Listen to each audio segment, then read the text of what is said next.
Haydn has always been in the shadow of Mozart and Beethoven. With so much repertoire, why Haydn? Haydn? Couldn't that be a bit boring? Langweilig wird?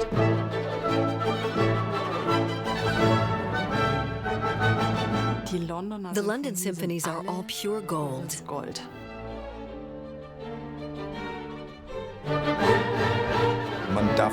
You can't simply run through Haydn. You have to dig out the small hidden treasures.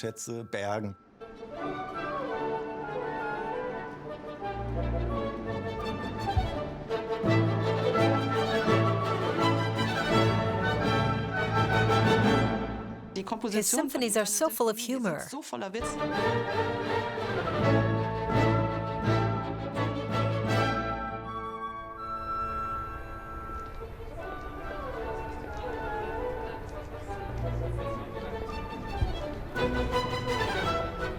Last symphonies of Haydn, the London Symphonies, are really the kind of perfect prototypes for everything that we now consider a classical symphony. The Deutsche Kammerphilharmonie Bremen and conductor Paavo Järvi are on a mission. They want to bring Joseph Haydn's symphonies into the 21st century in a series of concerts and recordings. They've already applied this approach to the symphonies of Beethoven, Schumann, and Brahms. Now they're turning to Haydn, a composer who played an important part in music history, but whose symphonies are rarely heard in concert halls. Doing this Haydn project is a very strong wish of Paavo's. It's his vision. We want to learn together. He wants to learn from us and with us.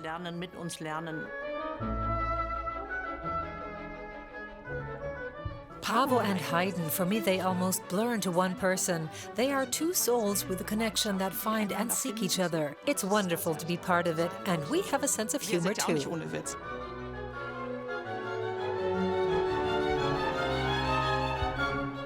My hope is that the project will bring some kind of attention, new light, perhaps a little bit more love to Haydn. The Kammerphilharmonie rehearses in a school building on the outskirts of the northern German Hanseatic city of Bremen. This is where the orchestra works on its repertoire.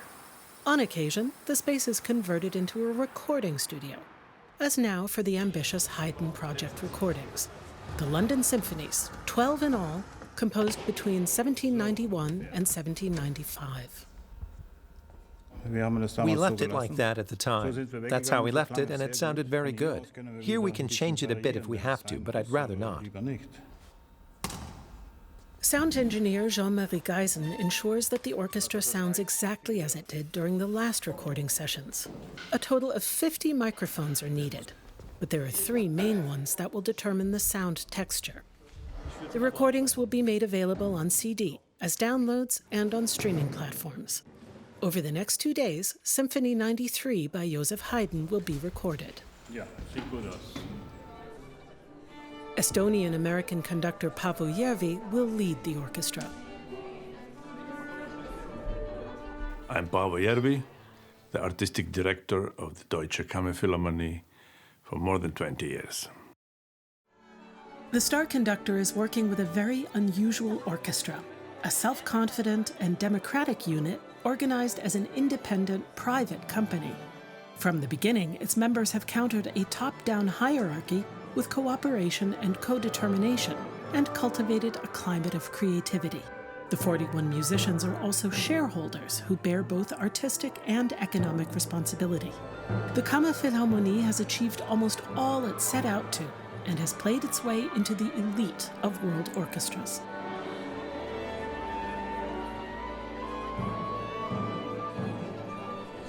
Beginning, first movement.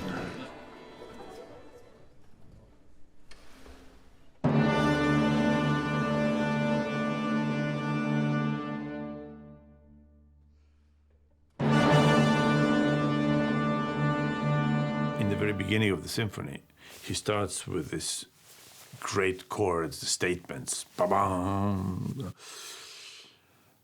And then you expect something epic.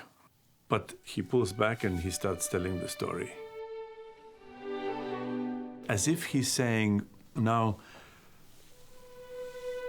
everybody settle down, there's something I want to tell you. And he sets up all the characters. And he says, well, there was this and there was that. And at the end of the introduction, he leaves you with a little question mark. And then the story begins. There are so many things that simply make you listen from the very first second, if you want to listen. My name is Sarah Christian, and I've been the concertmaster of the Kammerphilharmonie for 10 years. Beginning, please.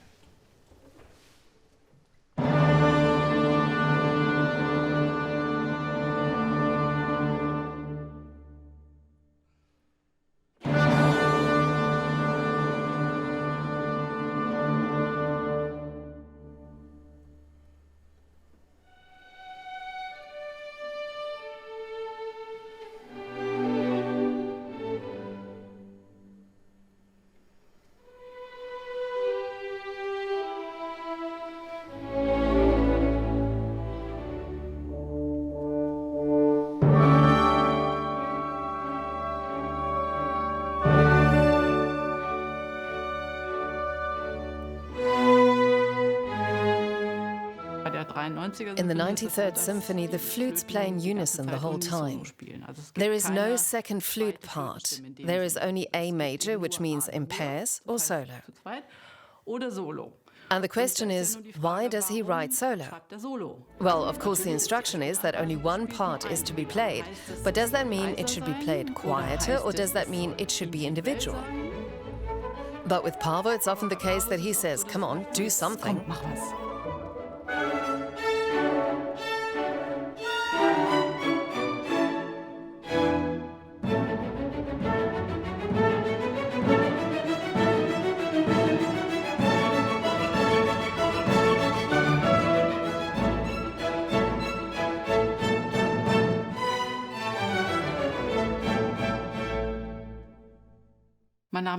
My name is Bettina Wild and I'm the principal flute. I've been in the Kammerphilharmonie for a very long time, since 1992. My name is Philip Traugott. I am the recording producer, and I've worked with the Deutsche Kammerphilharmonie Bremen and Paavo Järvi for almost 20 years. Okay, let's please begin bar 105, second time. Yep, 105. Just check the tempo. And it's take 41.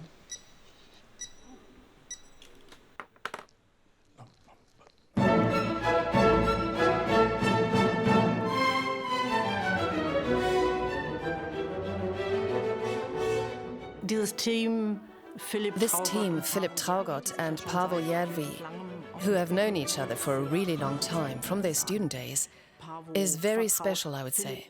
Paavo trusts Philip totally. And Philip sits there in his room and conducts in the sense that he has an incredibly clear schedule of how he wants to do it. And Paavo conducts the music. And in most cases, it's Philip who says what needs to be recorded again. That's his job, of course. I'm Elke Schulze-Höckelmann, Principal Horn of the Kammerphilharmonie since 1993. Could we please, in fact, have the woodwinds from 122 with Paavo in tempo? Where? 1, 2. Actually, recording sessions require many playthroughs of the music. The system and process that Paavo and I and the Kammerphilharmonie and I have developed over the years, which seems to work very well for us, is a combination of longer takes, perhaps complete performances of a movement, and then shorter patches, as we say, going through the work to get more of the detail and more of the precision that we all want later on. And I try to vary this as much as possible so that the musicians actually never know what's going to happen next. And this is one of the ways that I hope to keep the music making spontaneous and fresh. Can we please one more time have at 169 horns, trumpets, bassoons, and cello bass, just to have that motor rhythm going correctly. 69, 169, that group in tempo.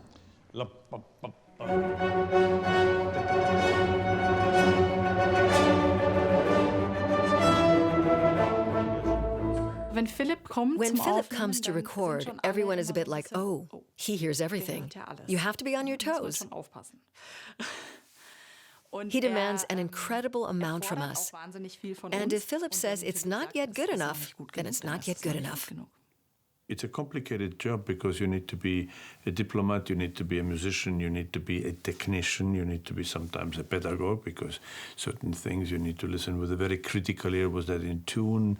Which one exactly needs to be fixed? It's a lot of little moving parts, and a good producer is able to do all of that.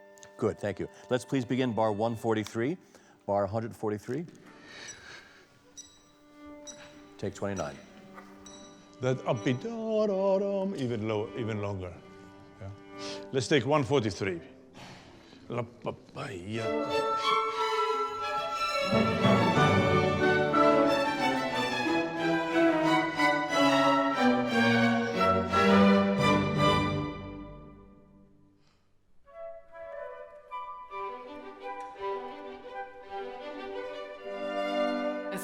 There's a passage in the first movement where the flute plays a motif that is recognizable from the Blue Danube waltz. And we celebrate that, so we act as if we're quoting the Blue Danube, which of course can't be the case. Haydn never meant it to be that way. So it's taking a liberty and cheeky to do it like that, but it's just a lot of fun.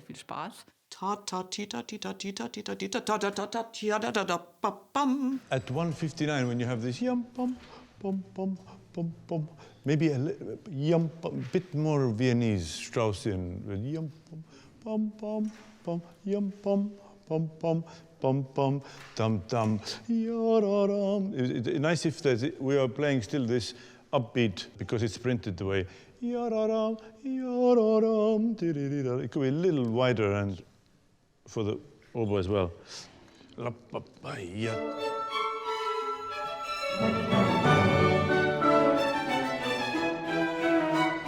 The symphony is recorded digitally in parts called takes, which are then put together by the sound engineer in post-production.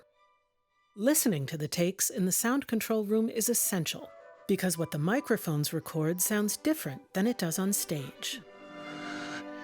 Maybe not too slow, in tempo, yeah. And this he's too fast here. Then this one. We always try to put the same passion on our CDs as we do at the concerts. And the more passionately you play, the greater the risk that something goes wrong, because you give up a bit of control. And the recording sessions are really about perfection. We all go up and listen to what we have produced, and then realize, well, downstairs it sounds like this, and upstairs it sounds completely different. So this listening from the outside is a completely different dimension. I'm Ulrich König. I'm an oboist in the Kammerphilharmonie, and have been with the orchestra for quite a long time. This one, yum, pum, pum, pum, should be a little bit of a question mark. Tum, pum, pum, maybe not too final, yeah? This one. So this is Listening together is a hallmark of the orchestra. It shows that the members of the orchestra identify with it and all want to make the recording as good as possible.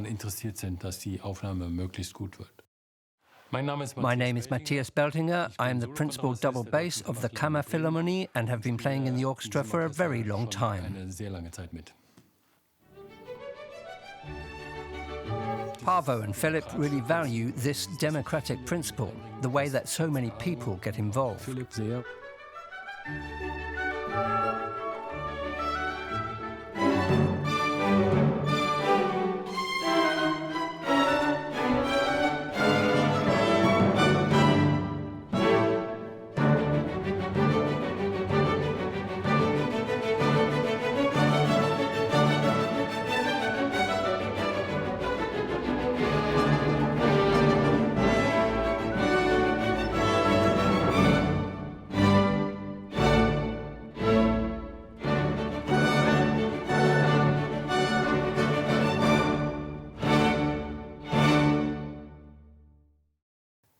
My name is Jonas Krause, and I've been principal timpanist with the Kammerphilharmonie since 2019.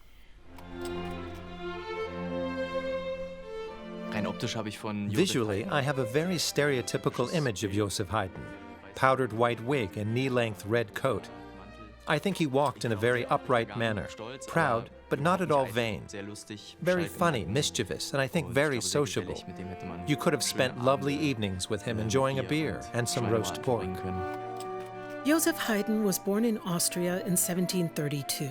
He was the Kapellmeister, the music director, at the court of the Esterházy princes for almost 30 years. There he conducted the orchestra and composed both sacred and secular music. He also composed the melody for what is now the German national anthem, writing it as the imperial anthem in Austria. How I feel about Haydn and how I grew up thinking about Haydn was always this rather stiff portrait that you always see everywhere with a wig and a little bit sort of just uptight, you know. And I think that these portraits, they are not right. When you listen to his music, and most importantly, listen to the humor in his music. This cannot come out of a person who is uptight, stiff, and boring. It just is not possible. Haydn was actually a hard-working musician who gave his whole life to music and composed an innumerable number of works.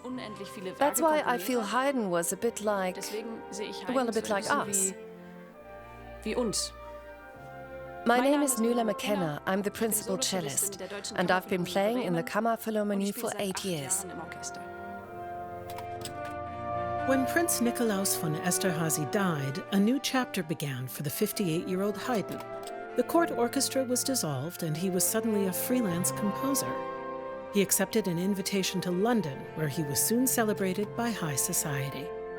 From 1791 on, he gave major concerts there and continued composing.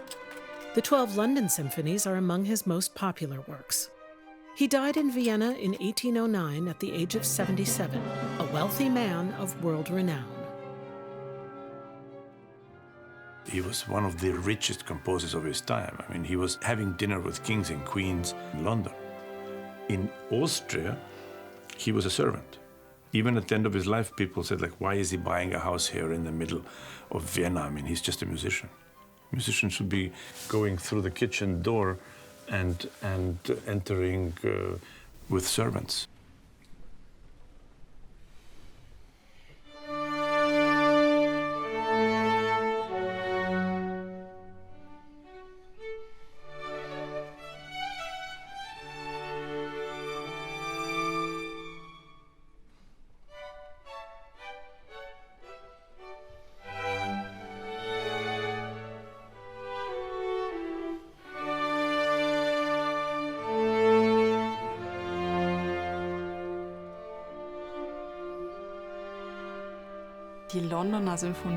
The London Symphonies are all pure gold, musically, without exception. And each time, I always hear the music in a totally new way.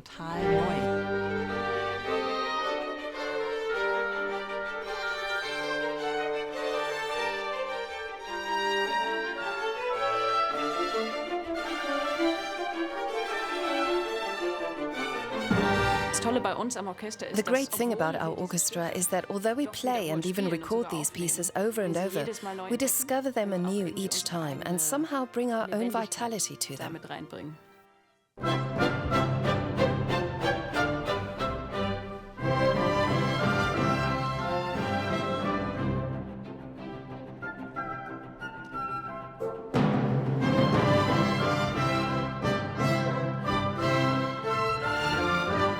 The Haydn symphonies, particularly even in the London symphonies, which are really great masterworks, are often enjoyed more by the conductor and the musicians than the audiences. Audiences can often relate more to the extreme elegance of Mozart or the dramatic tension that is found in Beethoven.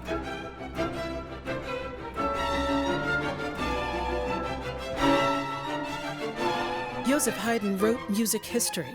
His symphonies cemented a new creative principle that still functions today. Haydn consolidated the form of the symphony, so we now know how it goes. There's always a slow introduction and a fast first movement, then a slow second movement, the minuet and trio as the third, and finally another allegro. So all the generations that followed Haydn knew that's how a symphony works.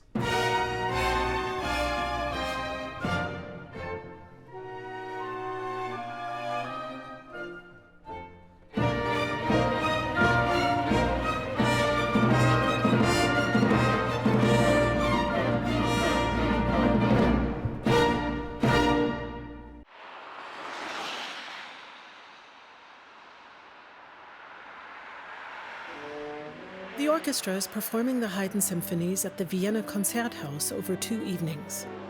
They play 80 to 90 concerts a year, an important source of income.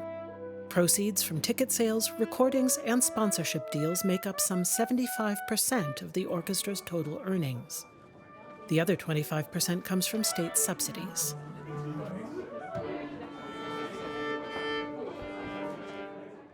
Before we record, we always have long tours, and we are always making sure that we are in the flow of the music. Every musician, given the choice, would say they prefer a concert because, of course, the audience is part of it. You know that the spark has ignited, especially when it's packed to the rafters, which fortunately is often the case. It's simply a great atmosphere.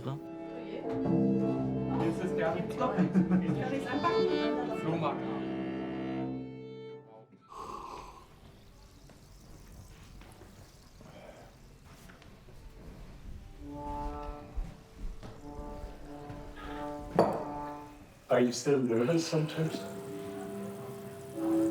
No. Excited, yes, but not nervous.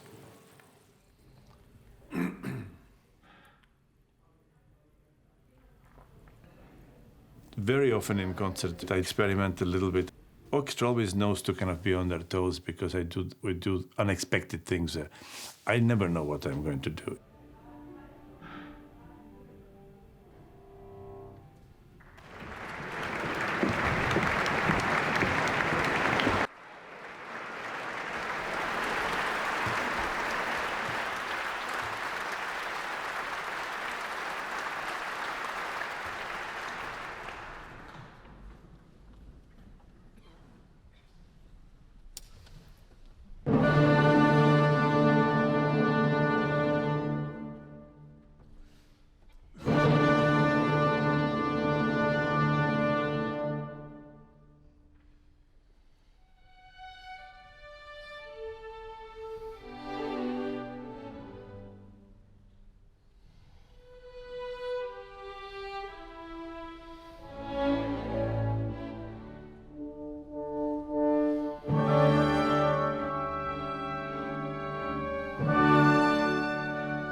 Back in Bremen, the recordings continue. The second movement of Haydn's 93rd Symphony is on the schedule. But first, they take time to listen to the previous take.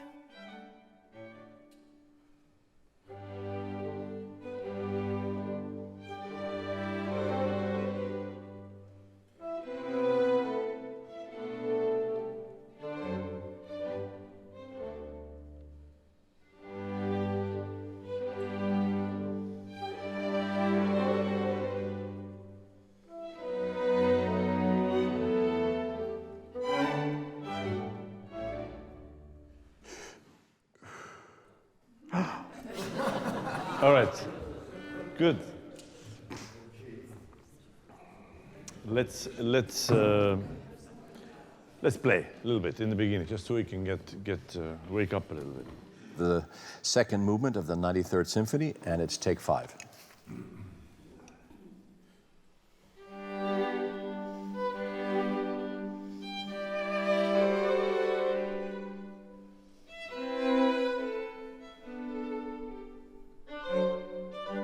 Haydn has a surprise for us again at the beginning of the second movement, where he suddenly writes the beginning for the string quartet. It becomes quiet. There is only the first violin, which practically plays a solitary melody, accompanied by 3 other string players. Yes, it's very intimate, and you get into very, very, very personal contact with Haydn. I am Friederike Latzko. I'm principal viola in the Kammerphilharmonie and a founding member. Something happens here in bar 5 to 6. Good. This is 61. Mm-hmm.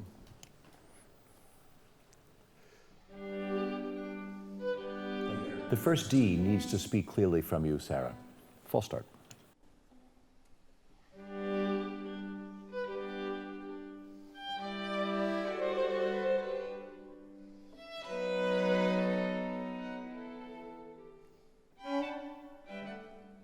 The quartet in the second movement is special for me because it's especially beautiful. I believe it was common at the time to have people play solo parts, or out of necessity, there were certainly sometimes solo parts. But I think it's much more special for us today, because you see a huge orchestra and suddenly only 4 people are playing.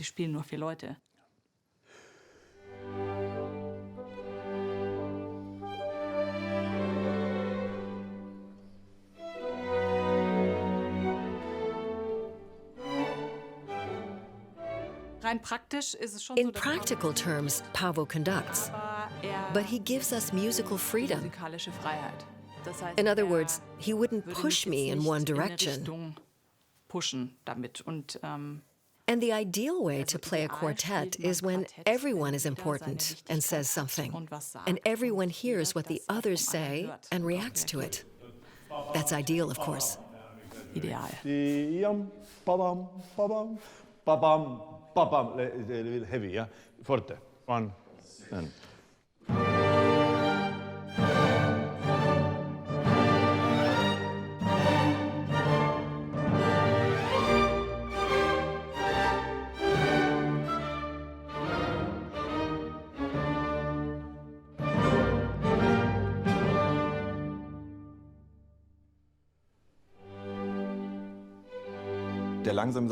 The slow movement is composed with a march-like rhythm.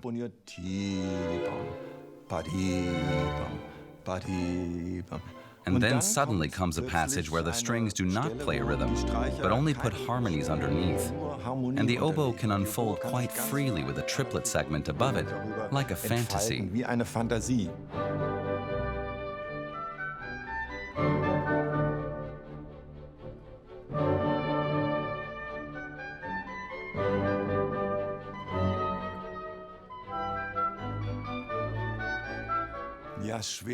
Yes, the parts where something could go wrong are always difficult. But on the other hand, these are exactly the parts you want as a musician, the parts for which you really learned your instrument.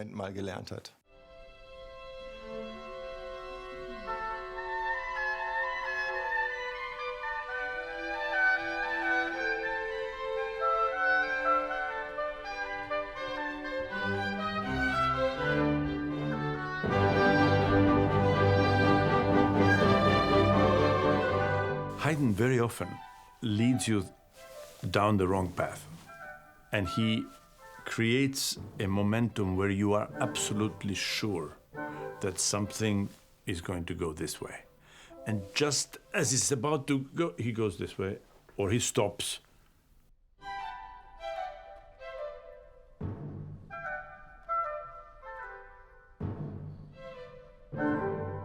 He sets up a kind of a nice, quiet diminuendo. Something is, you feel something is going to end. Ta-ram, purum, purum, purum.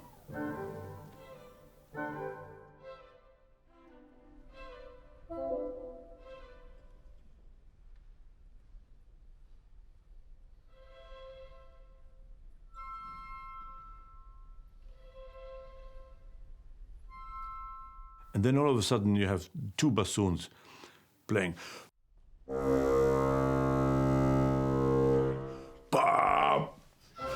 You know, like, enough, I can't take this anymore. It is, I mean, something that is totally like a scream. And you need to have musicians who are not only just good at playing their instrument, but who have a sense of, who have a little bit of an actors also inside, you know, somebody who enjoys.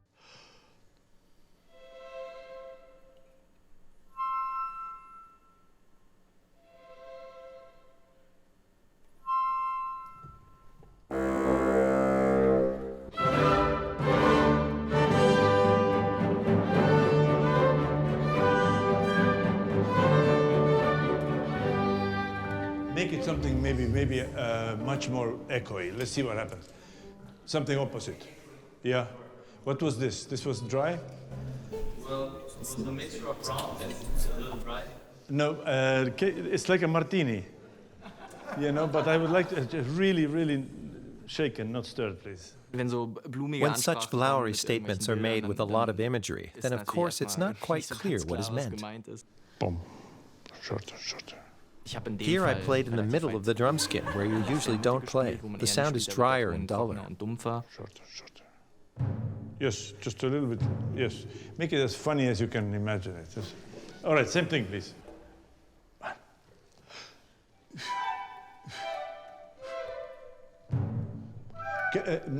Try one softer and muffle it so that there's no echo whatsoever.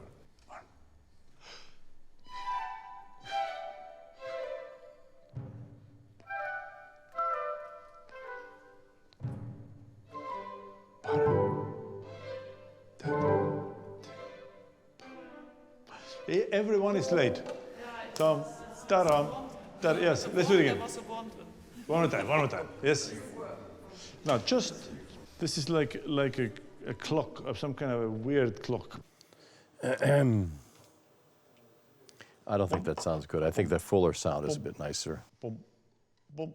I didn't like that so much, but then Philip took my side. He didn't like it either. And then we experimented quite a lot.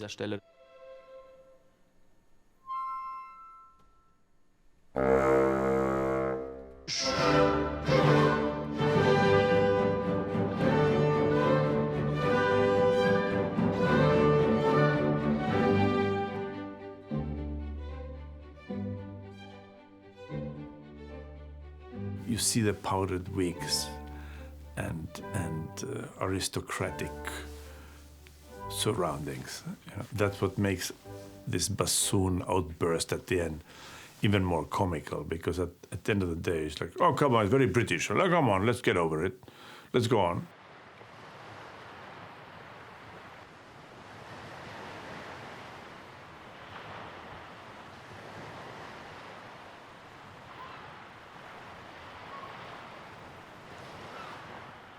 Paavo Järvi is originally from Estonia, a small country with 1.3 million inhabitants on the eastern border of the European Union. Every summer, Järvi comes to Pärnu, where he runs a music festival. This is the beach. This is the feeling that you get from a childhood. This is exactly how I spent 3 months every summer of every year as a kid. Pärnu Beach. It feels like I'm going back in time. Fantastic. Windy. Fresh air. That's home.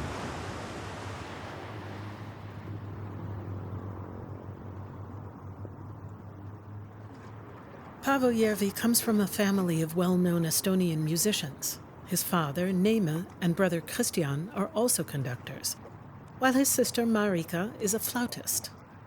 The Järvi family emigrated from the former Soviet Republic of Estonia to the United States in 1980. They were only able to return to their homeland 10 years later. Estonia has been an independent republic since 1991.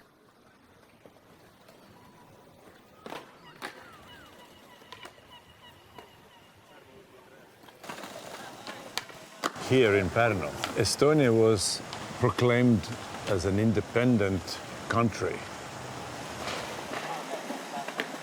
I'm very proud to be Estonian. This is very, very natural feeling for all of us. You know, the smaller the country, the more you realize the importance of being a citizen.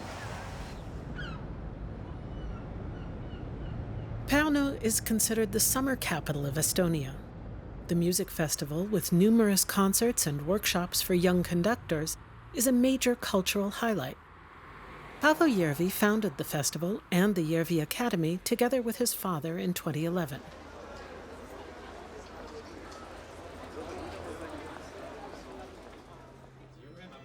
Neeme Järvi was a successful conductor in the former Soviet Union, and he's one of the most important figures in Estonian classical music.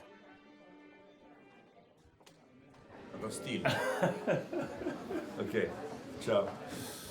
Father being the main conductor and famous conductor here, he was a music director of the opera, music director of the state orchestra. For me, he was the musical figure. And we always went to the concerts and rehearsals, and even later when I also joined the rock band and did that, and so it was always music. At the final concert of the Pärnu Music Festival, Paavo Järvi conducts the festival orchestra comprised of young musicians from all over Europe. The program includes works by Mozart, Tchaikovsky, and Arvo Pärt, a leading composer of new music.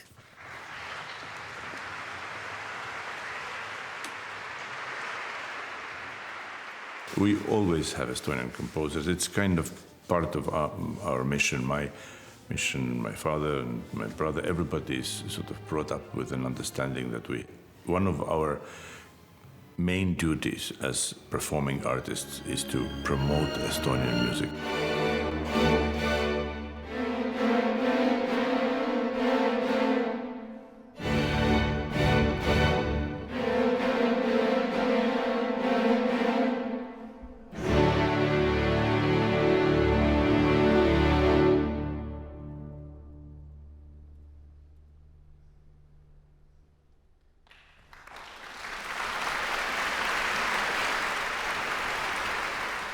I try to be honest, yes.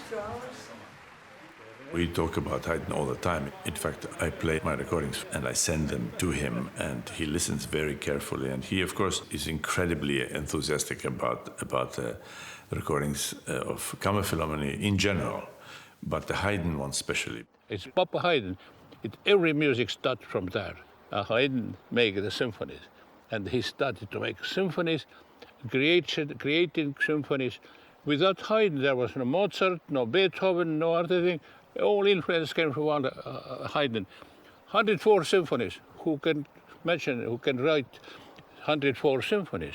Just before we left Estonia for United States, when we immigrated, he was actually in the middle of recording of London Symphonies of Haydn with Estonian orchestra. And they were all done, and then we left. And they were destroyed, they were never released, because he was a traitor in the eyes of the Soviets. But there is a footage where he's recording Haydn London Symphonies.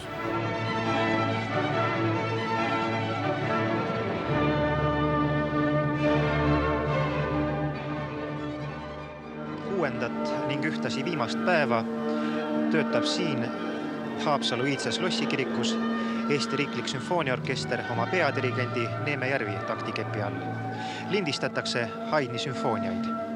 Nii lindistamine jätkub, mida me kuuleme teie ettekandes. Te kuulete Haydnit. Meil on üldse Haydni sümfooniat, 6 Haydni sümfooniat me lindistame siin 12-st. 4 on meil juba lindistatud, 6 on veel ja 2 jääb veel teha. Nii et me kuuleme ühte finaali Haydni sümfooniast number 104.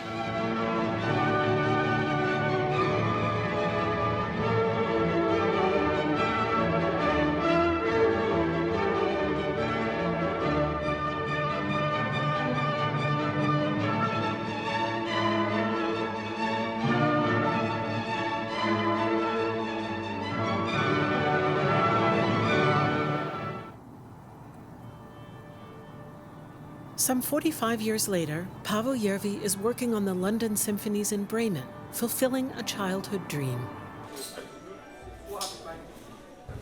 Happy birthday. For more than 30 years, Paavo Järvi has been conducting renowned orchestras around the world, including the NHK Symphony Orchestra in Tokyo, the Orchestra de Paris, and the Tonhalle Orchestra in Zurich. He won a Grammy Award in 2003. He has a long-standing musical relationship with the Deutsche Kammerphilharmonie.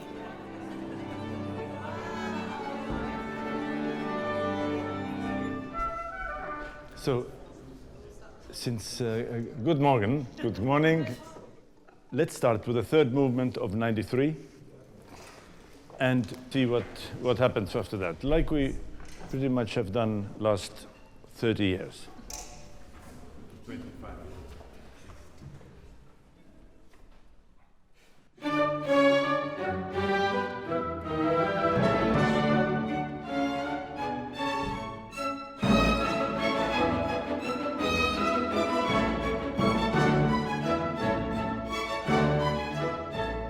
Minuet is an old, rather calmly dance. It's a courtly dance. It's a little bit ritualistic and something that we don't do anymore in our world.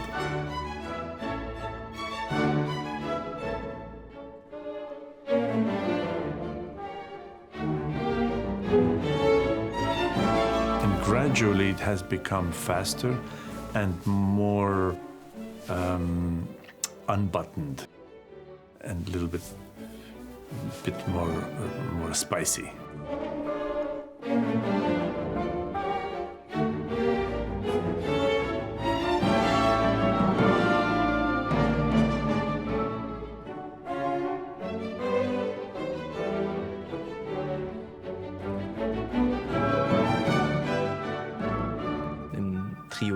In the trio of the third movement, there's a fanfare passage with the trumpets, where I come in a way not seen before.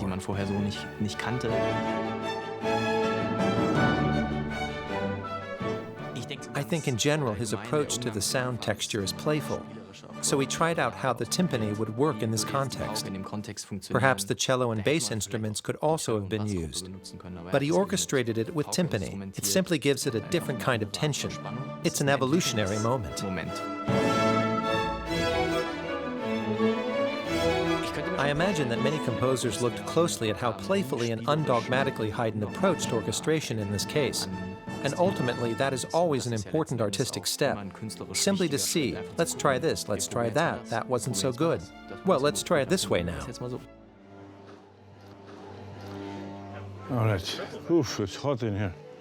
Oh, it's just going to be starting. Yes, okay. You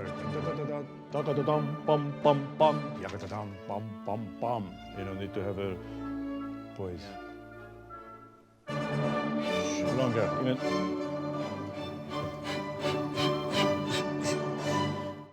It's important that it has variety, so it is not always exactly the same fourth time. Right, you know, I think we play quite heavy. Right? It is a bit heavy, yeah. It's a bit heavy, and then especially, yeah, exactly, yeah, and also the second accent.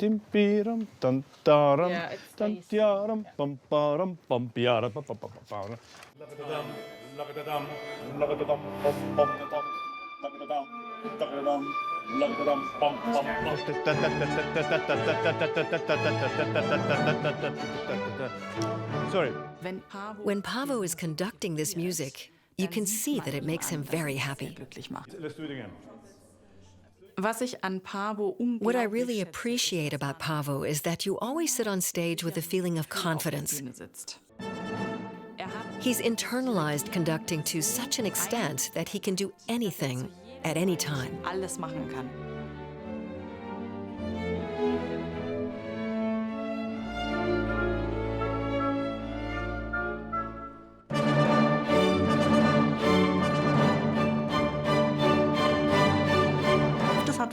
It has to do with his body language, somehow the height, the width, the arm length. It just fits incredibly well with what he conducts. And it's always very clear what he wants.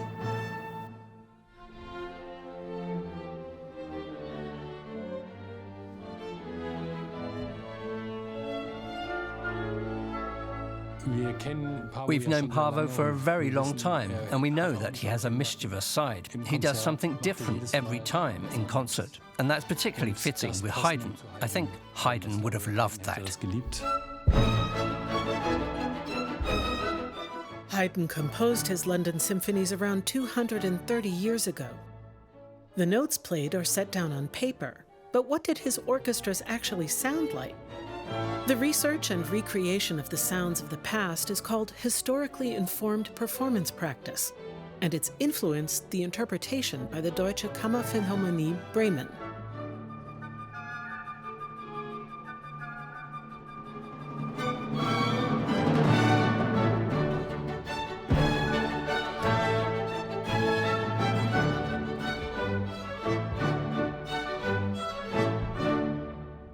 Haydn has a small orchestra.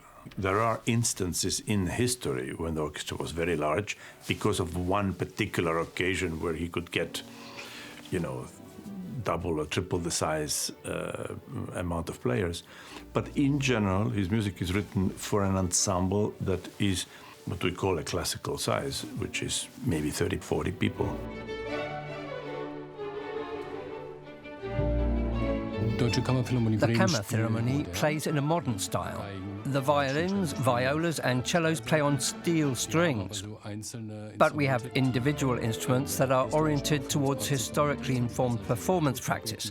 Natural trumpets, small timpani with natural skins, wooden flutes, natural horns, and we double basses play on gut strings with frets.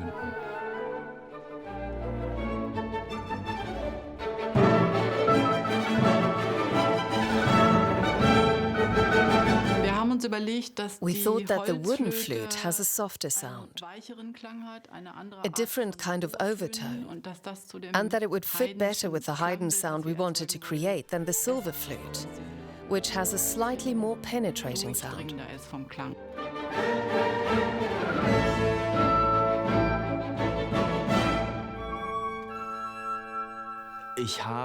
I opted for timpani that were built around 1900, so they are relatively old.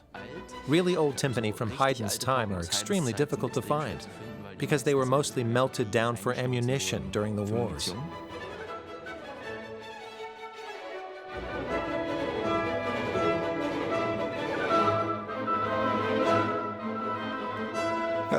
Yes, it all fits together perfectly. We have the right kind of string section, the type that was possible at that time, and the fixed brass section you need. So pretty much tailor-made for us. We don't discuss the instrumentation with Paavo. In our case, in the horn section, we decided ourselves.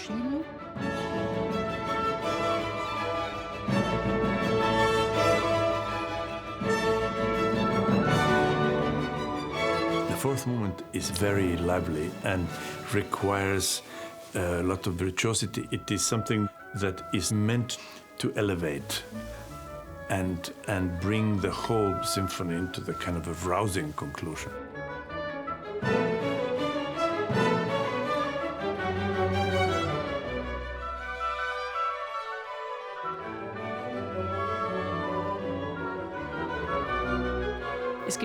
There's a passage in the fourth movement where the orchestra plays tutti in forte, like a storm.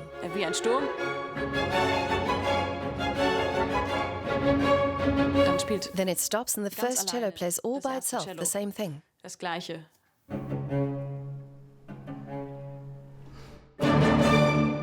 And then the orchestra starts playing tutti again. And when I play this passage, I feel how Haydn composed it. It's really very strange. I feel strange, and it sounds strange too, but it's exactly how he wanted it. I thought that was a great cello solo there, 165. She's a comedian too, not just a great cellist. We are actors. We show what the composer wrote 250 years ago. We have to convey that. And the more we portray emotions, the clearer it is what Haydn meant. And the audience gets that.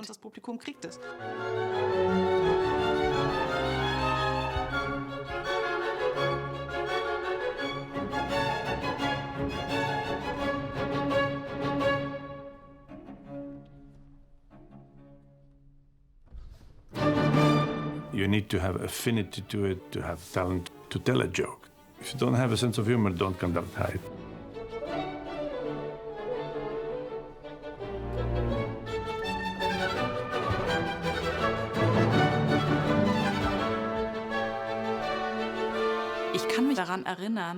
I remember the first time I played Haydn with Paavo, and it was really great.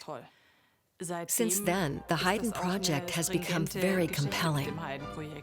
We're all on fire for it. We've simply all fallen in love anew with the composer and the music.